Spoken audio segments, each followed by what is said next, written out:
crois que c'est une révolution en cours dont on ne peut pas sous-estimer l'impact et l'ampleur.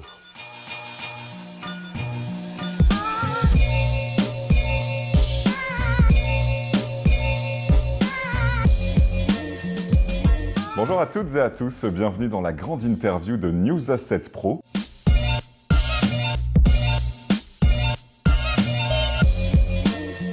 C'est un investisseur doublé d'un entrepreneur, Screaming Media, Lagardère, Robert Hersant. Impossible de citer tous les projets auxquels il a été associé.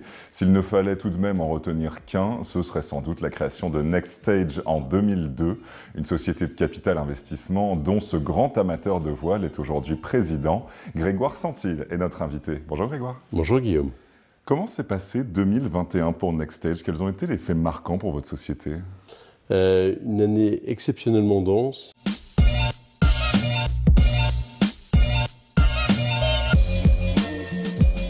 Sur les trois grands axes que sont à la fois les investissements, on y reviendra, que ce soit les sorties, on a eu de la chance, on a fait beaucoup de très belles sorties, ou que ce soit sur le développement de NextStage AM et de la plateforme NextStage, avec des très beau développement. Donc une année vraiment très dense. On n'a jamais investi autant. Et je le précise, sur des niveaux de valorisation qui sont restés quand même raisonnables, où la quasi-totalité des opérations que nous avons faites l'année dernière étaient des opérations en primaire, c'est-à-dire où il n'y a pas eu d'autres investissements avant. C'est la caractéristique aussi de notre focus sur des PME et des ETI de croissance. C'est quoi un multiple raisonnable pour vous, justement? En termes de valorisation, vous avez payé combien en moyenne? En moyenne, on est à 8. Ah oui, effectivement, pour private equity, on est plus au-delà de 10 habituellement. Oui, aujourd'hui, on est entre 10 et 12 facile. Et en général, ce sont des opérations qui sont structurées avec peu ou pas de dette. Voilà. Donc ça a été...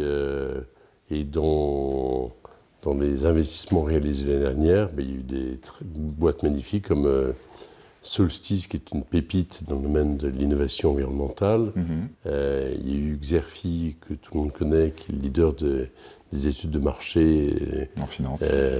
Dans l'univers francophone, là-dessus, qui est une boîte qui a été créée par Laurent Fébis et son épouse, qui est magnifique.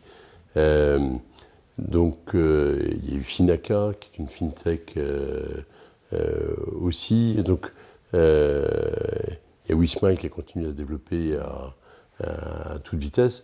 Donc ça c'est particulièrement encourageant parce que ça montre bien qu'on est toujours au cœur d'une problématique qu'en France on a eu tendance à oublier quand même, mais qui a deux volets.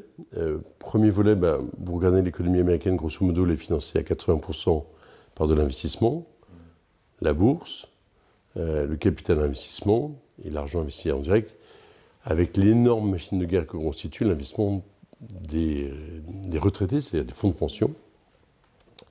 L'économie française, elle est financée à 8% par de l'investissement et à 72% et à 92% par de la dette.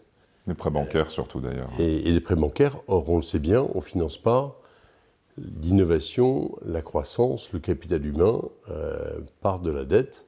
Voilà, et donc ça c'est la première chose. Puis la deuxième chose très structurelle et qui a un impact très particulier chez les investisseurs institutionnels, c'est que non seulement on est dans une période où les taux restent bas, malgré des frémissements de l'inflation. Il remonte un petit peu, mais ça reste bas. Mais l'impact de l'inflation combiné au taux bas aboutit à une chose qui est paradoxale, c'est qu'il y a aujourd'hui 36% des 5 500 milliards d'euros d'épargne des Français qui rapportent entre 0 et 1%. Ouais. Et ça coûte à l'économie française, ça coûte aux épargnants, et évidemment, ça coûte énormément aux investisseurs institutionnels. Donc, bien sûr, dans cette perspective-là, il y a besoin de pouvoir investir de l'argent, et plutôt en fonds propres, sur ce qui crée de la valeur et qui construit l'avenir de l'économie. Pour faire fructifier son patrimoine au passage. Évidemment, mais bien sûr. Donc, l'année dernière, au niveau de la plateforme, on est un petit peu moins de... On n'a pas encore tous les chiffres définitifs, mais on est entre 900 millions et 1 milliard d'euros de collecte au niveau de l'ensemble de la plateforme. NextEdge, c'est au total, directement et indirectement, près de 7 milliards d'euros d'actifs sous gestion, avec 3 grands métiers. Le capital développement, le capital investissement immobilier et immobilier touristique, avec Atrim, et puis une plateforme digitale qui est la première plateforme du marché en matière de gestion de l'épargne des Français sur Internet, qui s'appelle Inxia, qui a fait une année, elle aussi, exceptionnelle. Mais justement, j'allais vous poser une question sur la plateforme de NextEdge, où vous annoncez à peu près 7 milliards, c'est ça, d'actifs sous gestion directement et indirectement. Bien sûr, oui. Cette plateforme, ça représente quoi? C'est quoi la distinction entre gestion directe et indirecte sur cette plateforme? Je vous prends deux exemples. Vous prenez un petit acteur aux États-Unis qui s'appelle Berkshire Hathaway. Par exemple, ils sont actionnaires de contrôle de Geico, qui est un des premiers assureurs. Tous les cash flows de Geico sont venus depuis 50 ans nourrir la capacité d'investissement et de développement de Berkshire Hathaway. Vous prenez un deuxième exemple, un petit acteur comme Apollo. C'est un peu plus de 300 milliards de dollars. Dans les 300 milliards, il y a 100 milliards avec Athéna. Donc, en fait, quand vous êtes l'actionnaire de contrôle d'une structure qui est dans le même métier et qui soit lève de l'argent, soit le déploie, etc., ça vient construire une plateforme. On a un encours global qui est gonflé par les activités de ces il n'est pas juste gonflé, c'est un encours qui existe et qu'il faut bien à la fois collecter, investir, gérer, et puis il y a un nombre croissant de synergies à mettre en place au fur et à mesure. Et le meilleur exemple, si je devais faire un parallèle avec l'industrie du luxe, une des réussites, c'est pas la seule réussite, mais c'est une des réussites les plus éclatantes. Regardez LVMH, ils ont développé une collection de marques, et je crois qu'ils en ont maintenant 72. Et alors, on connaît toujours tous Louis Vuitton et Moët Hennessy, mais il y a Dior, il y a Céline, il y a l'Europiana, etc. Et il y a Fenty by Rihanna. Il y a Fenty aussi by Rihanna. Je vois que monsieur connaît et suit. Et donc, c'est la même logique. Et chaque équipe est concentrée sur son métier, sur son expertise, et c'est très bien comme ça. Et je crois que c'est une partie de l'avenir du métier, et d'être capable d'avoir un peu, pardonnez-moi l'image et le parallèle, comme un constructeur automobile, une gamme de services et de produits, plutôt que juste d'être... on peut rester dans les logiques artisanales.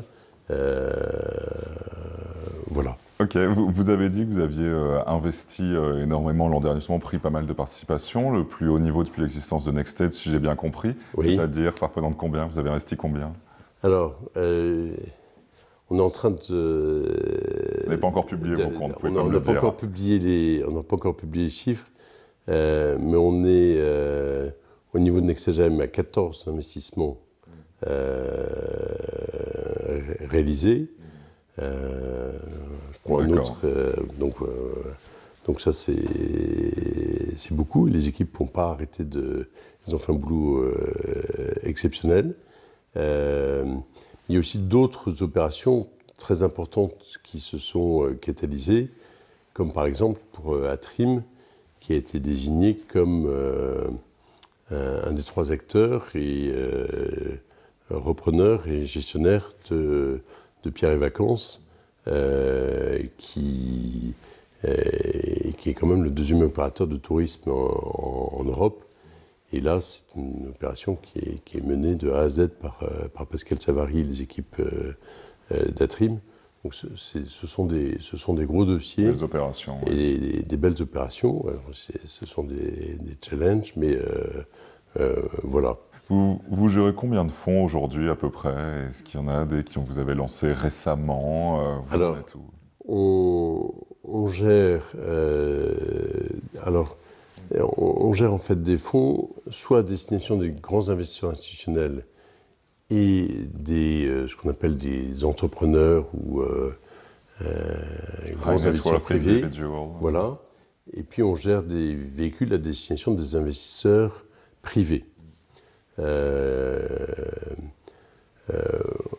On a, par exemple, on avait lancé fin 2020, on avait fait le premier closing de Champion 3. Et là, on va bientôt annoncer le closing final de Champion 3, sur lequel on a des grands investisseurs institutionnels de premier plan, mais où on a près de 80 entrepreneurs qui ont investi à nos côtés aussi. Et c'est un véhicule qui est très bien né, qui est le successeur de Champion 2, qui lui-même avait fait 19% de TRI, qui avait fait 11 investissements. Et donc là, sur ce véhicule qui a à peine 14 mois, même pas, même pas 13 mois, on est déjà à 7 investissements réalisés. Pour un objectif Pour un objectif qui va être de 11-12 investissements. Donc, une grande partie du chemin est faite. Voilà, et c'est du primaire, et ce sont des prix qui sont plutôt des valorisations qui sont raisonnables, donc c'est intéressant. Et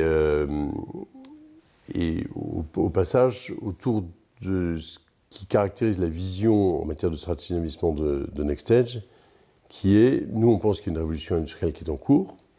Elle a démarré à partir des années 94-95 avec l'explosion d'Internet. Et là, 3 grandes disruptions. Le digital, Internet, et toute l'intelligence artificielle. Deuxième axe, c'est tout ce qu'on appelle l'innovation environnementale, avec tout l'enjeu et le challenge du réchauffement climatique et de la biodiversité. Et il y a urgence. Et c'est un des axes importants sur lesquels on travaille, nous, depuis 2005 maintenant, là-dessus. Puis il y a un troisième axe, qui est celui de la santé intelligente, dont on est en train de mesurer, que ce soit en matière de lutte contre le Covid-19 avec l'ARN messager, ou que ce soit en matière d'oncologie avec l'immunothérapie, à quel point c'est devenu vital, pour 2 raisons. D'abord, parce que le paradoxe, c'est que l'espèce humaine est devenue peut-être la première menace à l'existence et à la survie même de l'espèce humaine. Et deuxième point, parce qu'on voit bien qu'il y a des équations qu'on ne savait pas résoudre auparavant. Avant, pour faire un vaccin, il fallait 4-5 ans. Regardez le temps qu'il a fallu pour le vaccin du sida. Il a fallu 42 jours aux équipes de Moderna pour arriver à décoder pour le virus et mettre sur orbite un vaccin qui est aujourd'hui, a priori, un des 2, voire le plus efficace là-dessus, mais avec une structure totalement digitale qu'on peut dupliquer d'une pathologie à une autre. Donc c'est ce genre d'innovation que vous visez dans vos placements. Donc on a vraiment ces 3 grands axes. Par exemple, dans le domaine de la santé intelligente, on a fait un très bel investissement dans Innova Software. On a annoncé l'année dernière une magnifique opération, puisque Carlyle a investi à nos côtés près de 70 millions d'euros. Et en peu de temps, Innova est devenue la première plateforme dans le monde, à Lyon, à New York et au Japon, qui permettent aux grands laboratoires pharmaceutiques, dont on rappelle qu'ils ne génèrent que 20 à 40% de leur propre R&D quand ils mettent les médicaments au marché, et que tout le reste vient des petits et des moyens.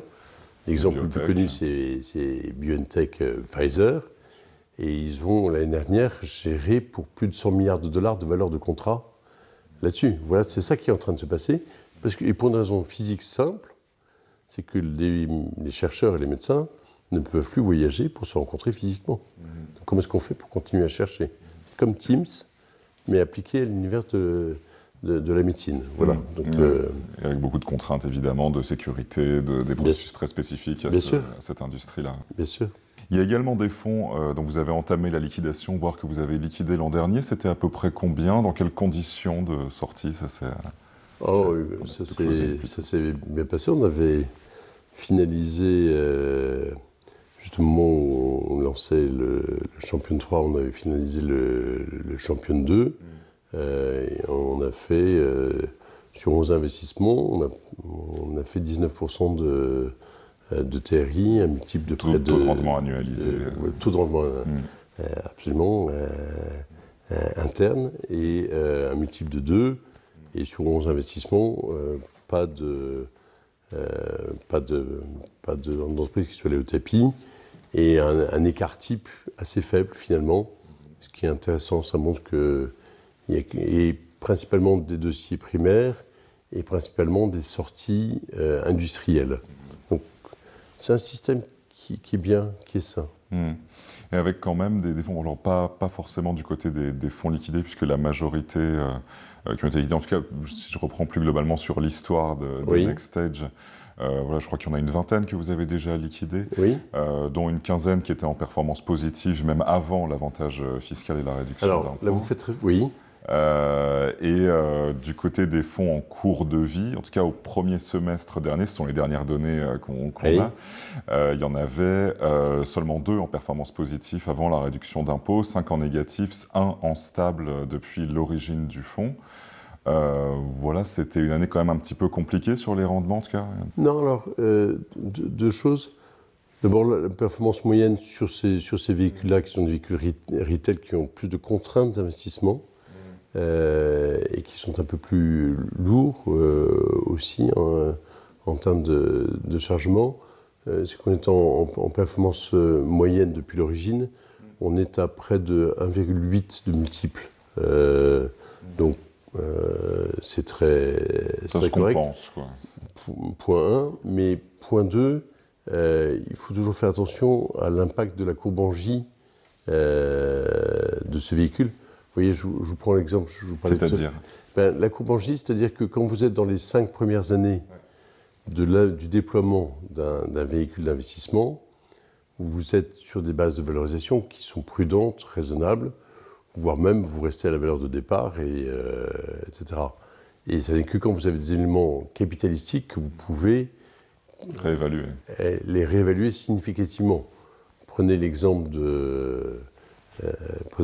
qu'on évoquait tout à l'heure de Innova Software. On n'a pas pu la réévaluer tant qu'on n'avait pas fait l'opération avec Carlyle. Quand on a fait l'opération avec Carlyle, vous voyez, pour un exemple concret, sur ça, on a fait 4,7 fois de multiple. Mais 6 mois avant, on était à beaucoup moins. Donc voilà. Mais il y a quand même des baisses sur la valeur du fonds, donc ça veut dire qu'à un moment, c'est réévalué à la baisse. Non, ça veut dire que simplement, il faut toujours regarder par rapport à la durée de vie moyenne du sous-jacent du portefeuille. Vous savez, c'est comme un arbre. Si vous le prenez dans, je sais pas quoi, la première ou la deuxième année, ça reste une toute petite pousse et ça ne dépasse pas et ça ne se voit pas.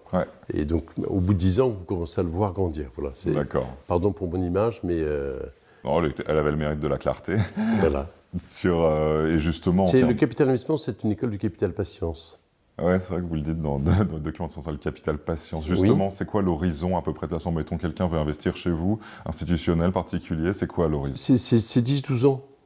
C'est 10-12 ans. Et la moyenne que BPI d'ailleurs partage souvent, c'est la durée moyenne d'un fonds, c'est 14 ans. On parlait de Champion 2 tout à l'heure. Il a été lancé, il a fait ses premiers investissements en 2009 et il a fini de se liquider fin 2019, début 2020.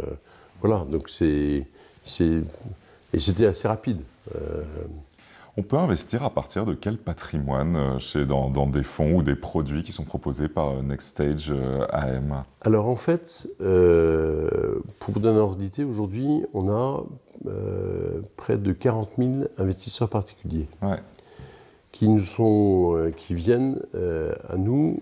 Je m'excuse, les gens qui viennent directement, les Friends and Family, principalement par les conseillers en gestion de patrimoine, par les banques privées, par les banques et par les assureurs. Je rappelle que jusqu'à présent, on a toujours considéré que le capital d'investissement, c'était quelque chose qui était réservé aux très grands investisseurs privés. Vous appelez François Pinault, Bernard Arnault, vous y avez accès. et aux grands investisseurs institutionnels. Mais monsieur et madame Dupont, ou madame Michu, qui habitent juste à côté les uns des autres, ils n'y ont pas accès.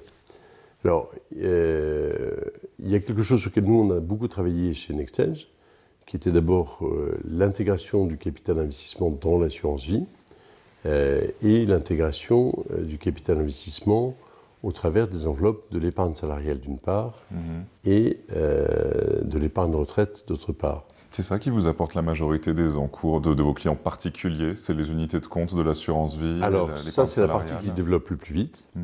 On avait historiquement les fonds, ce qu'on appelle les fonds retail, au travers de l'impôt sur le revenu et sur l'ISF.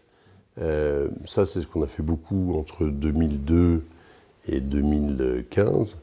Et puis, on a lancé en 2016 la première unité de compte en capital investissement avec AXA, avec qui on a d'ailleurs lancé l'année dernière le véhicule Pépite et Territoire, d'une part, et puis d'autre part, AXA a lancé l'année dernière le véhicule AXA Avenir Entrepreneur au travers de l'assurance vie, qui a été un très gros succès, puisqu'en l'espace de 2 mois, il y a eu des niveaux de collecte qui ont été très importants. C'est la plus grosse collecte qui a jamais été réalisée dans ce domaine-là. C'est combien? J'ai oublié le chiffre. On parle de centaines de millions, c'est quoi l'autre dizaine? Non, c'est plus. Bien plus. C'est plus de 100, oui. D'accord. Voilà. Et donc, on est au début, puisque l'épargne retraite, et je pense que, d'ailleurs, c'est intéressant, parce que dans notre échange, on parle de produits, ouais. Mais en fait, on est en train de s'apercevoir que l'industrie de l'épargne, comme l'industrie du logiciel, est en train de basculer d'une logique de produit à une logique de service. Je m'explique. La duration moyenne sur l'assurance vie, c'est 12 ans. La duration moyenne sur l'épargne de retraite, c'est 24 ans. Si la duration moyenne est sur 24 ans, comment est-ce qu'on peut parler d'un produit alors qu'à l'évidence, quelque chose qui résiste à l'épreuve du temps sur près de 25 ans, c'est forcément un service. Et donc c'est la même bascule que celle de Microsoft, qui, quand ils sont passés de Steve Ballmer à Satya Nadella, sont passés d'une logique de je vends des produits Microsoft Office à je m'abonne à Microsoft Office 365. L'impact, quand même, c'est une bien meilleure qualité de service pour les utilisateurs. On en est tous témoins. Et l'impact aussi, c'est la création de valeur pour Microsoft, qui est passée dans l'intervalle de 450 à près de 2700 milliards de dollars de capitalisation boursière. Et donc, on a beaucoup travaillé avec Bercy et le Trésor sur ces aspects-là, avec un certain nombre de très grands acteurs de la place. Je crois que c'est une révolution en cours dont on ne peut pas sous-estimer l'impact et l'ampleur. Ça veut dire quoi, la transformation d'un produit d'épargne en service? C'est quoi les services concrets? Parce qu'on se dit, bon, je prends un fonds, j'attends la performance, j'attends qu'on réponde à mes appels. Mais si vous le faites dans une logique d'épargne de retraite, ouais. Même d'épargne salariale, par exemple, on travaille beaucoup avec Amundi dans ce domaine-là, qui est le plus gros acteur du marché. Et ben, vous êtes dans une situation où ce que les gens attendent, c'est quoi? C'est de comprendre de quoi est constitué le sous-jacent, c'est de pouvoir accéder à leur compte, c'est de pouvoir faire des arbitrages, c'est de pouvoir de temps en temps avoir accès à l'histoire à laquelle ça correspond, éventuellement avoir un conseil. Et donc, on n'est plus tout à fait dans un produit, on est dans un service. D'accord. Et l'avenir, de notre point de vue, chez NextEdge, appartient à ceux qui sauront faire de ces solutions d'épargne un vrai service à destination des investisseurs particuliers. Comment vous gérez cette dimension justement de relation client, notamment pour les particuliers, mais bon aussi pour les institutionnels, mais bon, vous avez l'habitude. D'abord, on a beaucoup investi dans nos systèmes d'information. Ouais. Ensuite, on a des équipes dédiées qui ne font que ça. Mais il faut aussi, pour appeler un chat, reconnaître que l'essentiel du boulot, il est d'abord fait par nos partenaires, qui sont à l'origine, qu'ils soient des grands groupes d'assurance, qu'ils soient des grands groupes bancaires, que ce soit des très grandes banques privées, ou que ce soit des grands ou des petits ou des moyens CGP. Pour le financement justement de vos prises de participation, alors déjà juste quelques chiffres, au niveau mondial, les fonds de private equity disposent, après les chiffres qui circulent, de plus de 2000 milliards de dollars de poudre sèche, la dry powder, c'est-à-dire l'argent qu'ils ont collecté mais pas encore investi. Chez vous, chez NextEdge, c'est quoi votre dry powder actuellement? Au niveau de NextEdge AM, on a près de 200 millions un peu plus de 250 millions d'euros de poudre disponible qui peuvent être alloués. Et au niveau de la plateforme, c'est beaucoup plus. Mais je crois qu'il y a un truc, je parlais de révolution industrielle tout à l'heure quand je parlais de la stratégie d'investissement. Je crois qu'en France, on a trop oublié qu'on n'avait pas bien irrigué la croissance et l'investissement de nos PME et de nos ETI. Le fameux trou dans la raquette. Le fameux trou dans la raquette, où on avait d'un côté du CAC 40, etc. Mais aujourd'hui, vous prenez une boîte du CAC 40, je vous donne deux exemples. Un groupe qui vaut 40 ou 50 milliards d'euros, qu'est-ce qui pèse face à un Amazon qui pèse 1800 milliards ou un Apple qui vaut 3000 milliards. Donc il y a quand même des choses qui sont produites de ce côté-là. Deuxième chose, prenez un exemple, on avait un des jeunes qui travaillait chez NextEdge il n'y a pas longtemps, il y a 6 ans, il est parti dans une start-up qui s'appelle Checkout. Il est maintenant le numéro 2 ou numéro 3 de Checkout. Ils ont annoncé avant-hier qu'ils faisaient une levée de fonds d'1 milliard sur une base de valorisation à 40 milliards de dollars. 40 milliards de dollars, c'est autant, voire plus, qu'un certain nombre de groupes du CAC 40. Il pourrait être dans le CAC, 40 milliards. Il y a 40 milliards, il peut largement être dans le CAC. Donc, on a quand même un changement de paradigme. Et qu'est-ce que je veux dire par là? C'est qu'en fait, ce qu'on ne mesure pas, c'est qu'il y avait cette révolution industrielle qui était en cours, avant la crise du Covid, et que la crise du Covid, on voit bien, elle a accéléré tout autour des 3 disruptions. Le digital, regardez, on utilise beaucoup plus Teams ou Zoom. Sur l'innovation environnementale, on fait beaucoup plus attention. C'est devenu un truc extraordinairement sensible, et heureusement. Et puis, troisième point, dans le domaine de la santé intelligente, tout le monde veut accélérer parce qu'on s'est rendu compte que c'était vital de pouvoir faire des vaccins vite, diagnostiquer rapidement, etc. Donc, du coup, il faut financer cette transformation.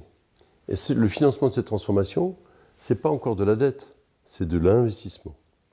Et tant que ce beau et vieux pays ne comprendra pas l'enjeu d'investir massivement son épargne pour préparer l'avenir, eh bien, on ne préparera pas l'avenir. Sur justement, alors vous investissez en capital. Oui. Il y a certains fonds qui investissent en capital, mais qui font aussi jouer un effet de levier, donc qui lèvent de la dette pour ajouter à ce capital. Vous, est-ce que vous le faites? Dans quelle proportion? Dans quel cas? Écoutez, nous, notre cœur de métier, notre cœur d'expertise, c'est ce qu'on appelle le capital développement. C'est-à-dire c'est de l'investissement en fonds propres. Et notre métier, ce n'est pas d'acheter des entreprises, c'est d'investir aux côtés d'entrepreneurs dont on a le sentiment que ce sont des top guns. Et voilà. Donc déjà, c'est pas tout à fait la même chose que d'acheter une boîte et de mettre des managers à la tête où il n'y a pas de jugement de valeur, mais c'est pas tout à fait... C'est pas un LBO. Voilà. L'essentiel de nos investissements sont minoritaires. Ça nous arrive de faire parfois des investissements majoritaires, mais on n'est pas dans la logique. On n'achète jamais une boîte sans entrepreneur. Voilà. Donc vous ne levez jamais de dette pour investir. Donc, ensuite, deuxième point, en général, on fait des investissements en fonds propres avec peu ou pas de levier. Quand on a 2 ou 3 de leviers en dette, c'est le bout du monde. Ou alors vous avez des actifs qui sont tellement tangibles, robustes, etc. Voilà. Mais en général, on utilise plutôt la dette, soit pour financer des opérations de croissance externe, soit pour aller financer des actifs qui sont plus une logique infrastructure pour le compte d'une entreprise comme une usine, comme des murs pour de l'immobilier, etc. Voilà, vous connaissez la phrase de Warren Buffett que j'aime bien. C'est quand la mer se retire qu'on voit ceux qui sont qu'on voit parfois des horreurs, et qu'on voit parfois ceux qui sont baignés sans maillot. Et donc on essaye toujours d'être relativement prudent par rapport à l'utilisation du levier. Moi, j'aimerais bien vous entendre un peu maintenant sur votre stratégie de développement pour NextStage. Déjà, aujourd'hui, NextStage, ça représente quoi en termes de salariés, notamment, qui travaillent avec vous et vers quoi vous voulez emmener la société?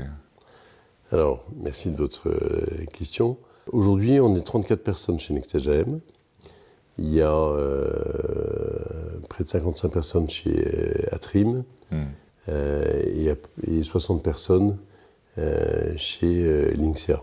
On recrute tous les jours. Là, on est en train de recruter. Donc, s'il y a des candidats potentiels, des candidates ou des candidats, voilà, on est. Vous cherchez quoi? C'est quoi les types de profils dont vous avez besoin pour développer la société? Les profils dont on a besoin, c'est deux types de profils principalement. C'est soit des gens qui font de l'investissement, soit des gens qui s'occupent du développement, et puis il y a aussi parfois, sur la partie back-office, besoin de se renforcer pour digitaliser, pour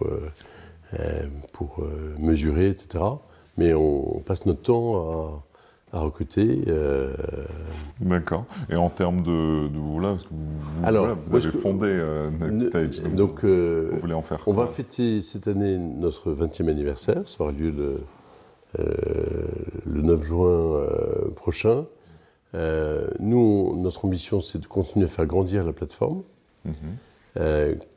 d'une part. D'autre part, continuer à internationaliser le développement des boîtes du portefeuille.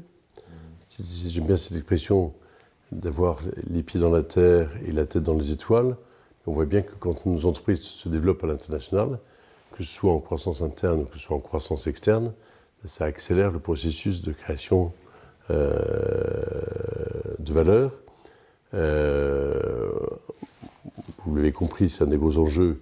On pense qu'il y a beaucoup de choses à faire autour de l'intégration du capital investissement dans des solutions d'assurance vie, d'épargne retraite, etc. Et on a beaucoup travaillé là-dessus, donc on va continuer à se développer autour de cet axe-là. Et on est encore très loin du compte aujourd'hui en matière d'arriver à optimiser et rattraper le retard, par exemple, par rapport aux États-Unis, en matière de financement en fonds propres de nos belles PME, de nos belles ETI là-dessus. Dans le domaine de l'investissement dans l'immobilier hôtelier, aujourd'hui, ce qui est intéressant, c'est que la crise, et on le voit bien avec un dossier comme une entreprise comme Pierre et Vacances, elle fait apparaître qu'avec le développement des plateformes digitales dans le domaine de l'industrie du tourisme, on en connaît tous, les Airbnb, les hotels.com, les TripAdvisor, etc. Les industriels du tourisme ne peuvent plus continuer à la fois investir dans l'expérience client, le digital, la marque, etc., et en même temps investir dans les murs et les fonds. Et donc, il faut dissocier ça. Et je pense qu'il y a de même qu'on voit bien dans l'industrie aéronautique, les compagnies aériennes, la plupart du temps, louent des avions auprès de sociétés dont c'est le métier de gérer des très grandes flottes d'avions. Une stratégie asset light, mais voilà. C'était pas il y a quelques années, ça? On n'est pas un peu revenu là-dessus? Il y a notamment des opérateurs de maisons de retraite, par exemple, qui achètent de plus en plus leurs murs pour se constituer un patrimoine. Regardez des accords, regardez des Club Med. On a financé l'année dernière une très grosse opération pour le Club Med dans les Alpes. C'est une opération de 120 millions d'euros. Ça s'inscrivait dans la trajectoire que vous décrivez. Ça s'inscrit Et donc on voit bien que ça, c'est une tendance de fond qui est irréversible. Et puis troisième point, par rapport on parlait du développement de l'épargne des Français. On voit bien que les Français, ils sont demandeurs d'avoir des solutions qui soient modernes, innovantes, simples, transparentes. Et on voit bien que le succès d'un acteur comme Linksea, c'est aussi des très bonnes performances. Ils ont les 4 meilleurs contrats du marché en matière d'assurance vie. C'est des coûts qui sont très faibles. C'est une qualité de service parce que c'est 24 heures sur 24. C'est la capacité en plus d'avoir des gens au téléphone. Et donc, ça se développe à toute vitesse, et sur l'assurance vie, et sur l'épargne retraite. Donc, c'est ça les grands axes de développement de NextEdge. Et paysans nous sommes, paysans nous restons. En termes voilà, pour ceux justement qui veulent accéder aux différents types de solutions, produits et services que vous proposez, ça coûte combien? On parle de quoi en termes de frais pour investir dans un de vos FCPI ou via le contrat d'assurance vie? Moi, c'est assez simple. Hein, d'abord, en termes de taille de ticket. Ouais. On a des gens qui investissent chez nous à partir d'un montant de 3 000 €. D'accord, donc oui, ça reste effectivement accessible. Vous pouvez investir dans de l'assurance vie ou dans de l'épargne retraite à partir de ces montants-là, ou dans un FCPI, dans un FIP à partir de ce niveau-là. Et on a des gens qui mettent des dizaines ou des centaines de millions d'euros. Mais je trouve, et c'est un motif de fierté, et y compris sur le plan éthique, de se dire qu'on peut proposer la même chose.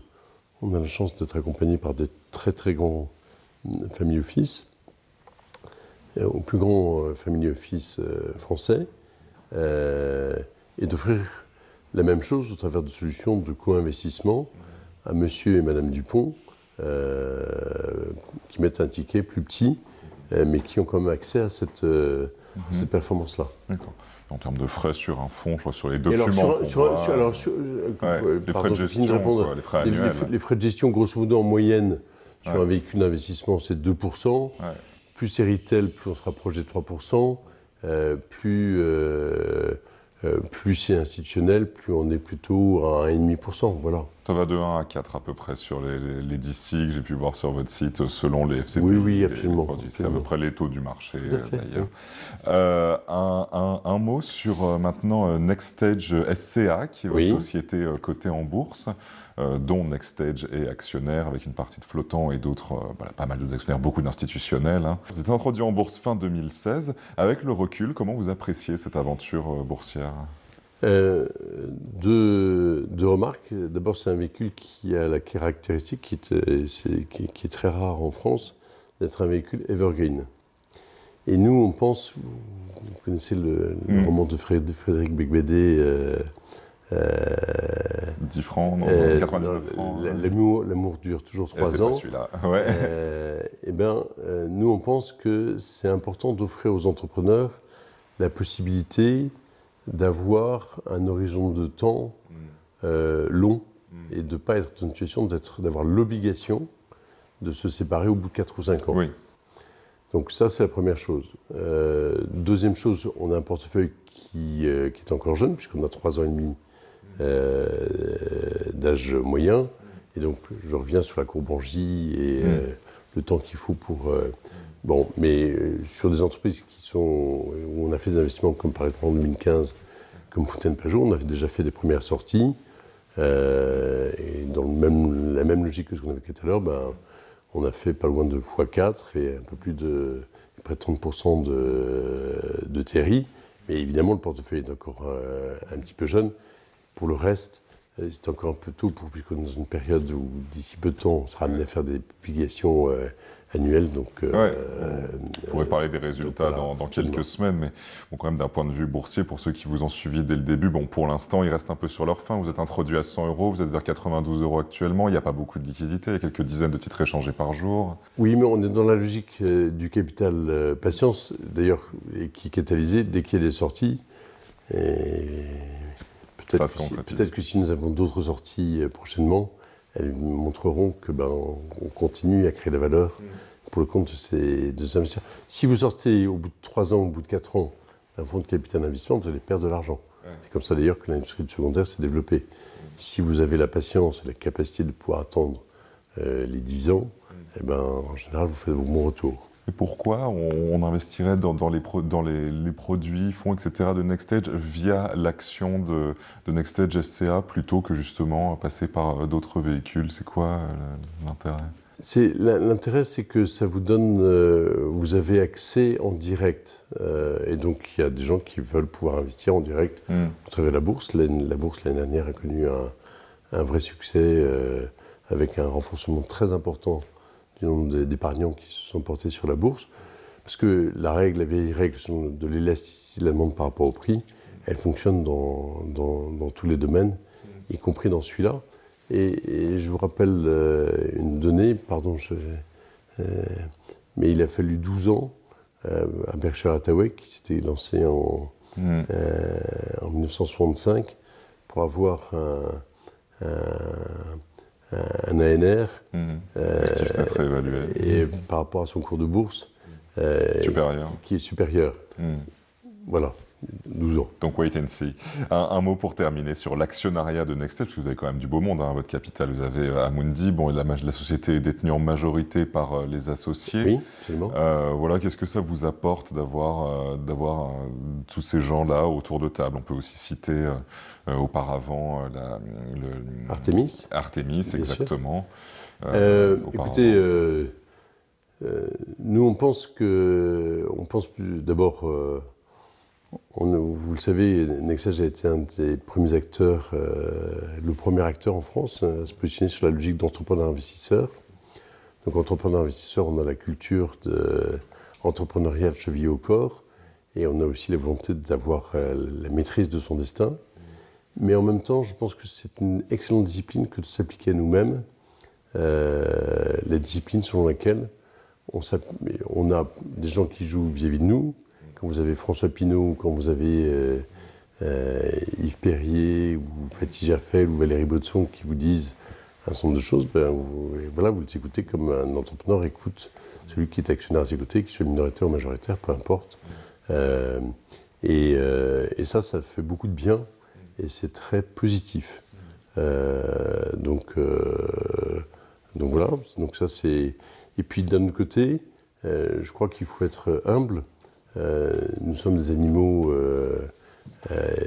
certes agiles, certes innovants, certes très dynamiques, mais alors même si Nextel c'est 70 participations, donc ça commence à devenir, ça fait plusieurs dizaines de milliers de salariés, etc. Donc c'est une responsabilité, mais on reste des petits acteurs face à ces très grands acteurs que sont ces très grandes familles ou ces des groupes comme Amundi ou comme AXA, évidemment.